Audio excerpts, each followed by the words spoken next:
उपमुख्यमंत्री देवेंद्र फडणवीस यांची भाजपच्या राष्ट्रीय अध्यक्षपदी निवड होण्याची शक्यता। मोदींसोबत झालेल्या भेटीनंतर चर्चांना जोर, तर फडणवीसांच्या नावाला संघाचाही पाठिंबा असल्याची माहिती।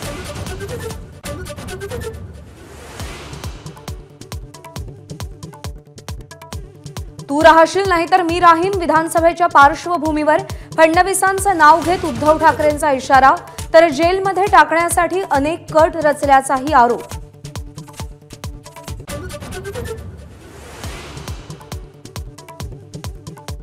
आजपासून राज्यात पाऊस पुन्हा सक्रिय होणार, मध्यम ते जोरदार पावसाची शक्यता।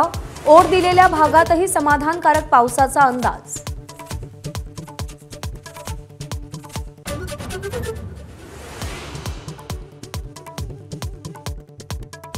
सांगलीत कृष्णा नदीनं पुन्हा इशारा पातळी ओलांडली, नदीकाठच्या गावांना सतर्कतेचा इशारा।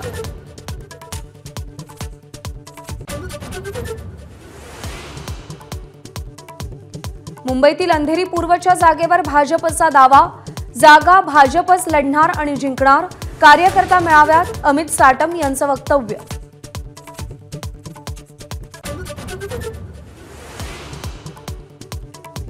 पूजा खेडकरला यूपीएससीचा सर्वात मोठा दणका, दोषी ठरवत उमेदवारी रद्द।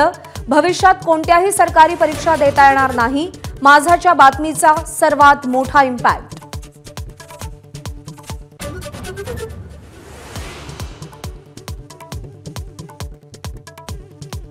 महाकाळ होर्डिंग प्रकरणी मुंबई पालिकेची मध्य रेल्वेसह कंत्राटदाराला नोटीस। टिळकनगरमध्ये महाकाळ होर्डिंग उभारलेल्या प्रकरणी पालिकेचा कारवाईचा इशारा।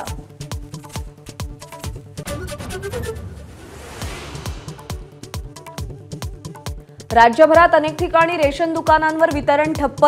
इपॉज मशीन 21 तारखेपासून नेटवर्क नसल्यानं दुकानांमध्ये धान्य पडून, तर धान्य वेळेत न मिळाल्यानं सर्वसामान्यांनाही मनस्ताप।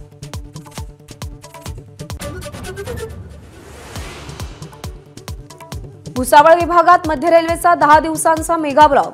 आजपासून 11 ऑगस्टपर्यंत नागपूर भुसावळ मार्गावर धावणाऱ्या 11 गाड्यांच्या फेऱ्या रद्द।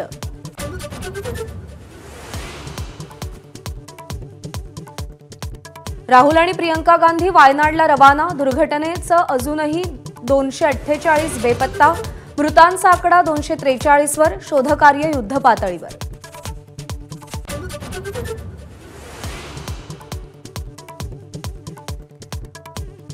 कोल्हापूरचा स्वप्नील कुसाळे ऑलिम्पिक पदकाच्या शर्यतीत। स्वप्नीलची 50 मीटर रायफल 3 पोझिशनच्या अंतिम फेरीत धडक। आज अंतिम सामना।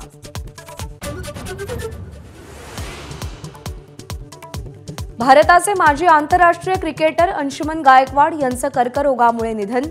वयाच्या 71व्या वर्षी घेतला अखेरचा श्वास। एबीपी माझा, उघडा डोळे बघा नीट।